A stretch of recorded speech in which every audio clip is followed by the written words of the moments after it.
everybody, so I am back with the Bissell Pro Lite.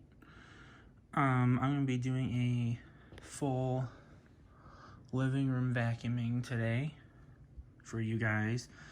I vacuumed the living room, what was it, Saturday? So it's been a few days.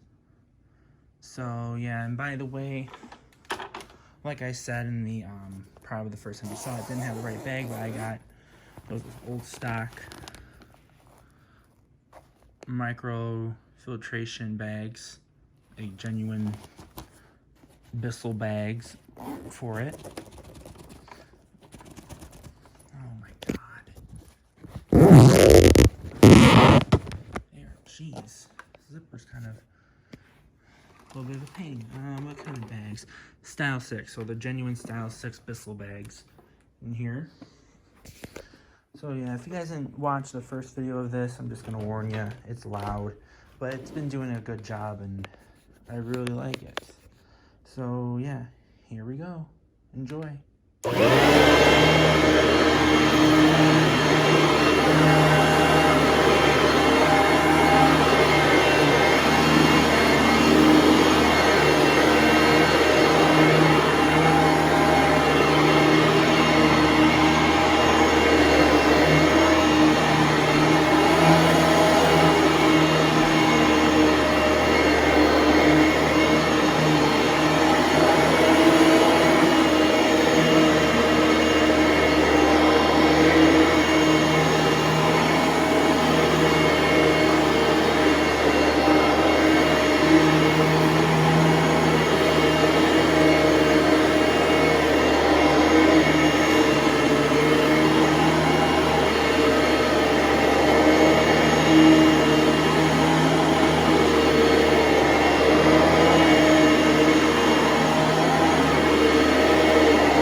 Now, as you probably saw, like, our carpet, like, if it's, like, one of these kind of vacuums where it doesn't have a height adjustment, sometimes it won't agree with the carpet, and that's why the floor head bounces, and then everything else like that. But the thing that was being a pain in the butt was the cord. I don't know why, but yeah, I hope you guys enjoy this video of me vacuuming my whole entire living room with my Bissell Pro Light. So yeah, if you guys enjoyed the video, please like, comment, subscribe, stay tuned for more videos from me, and have a great day, everybody. Bye!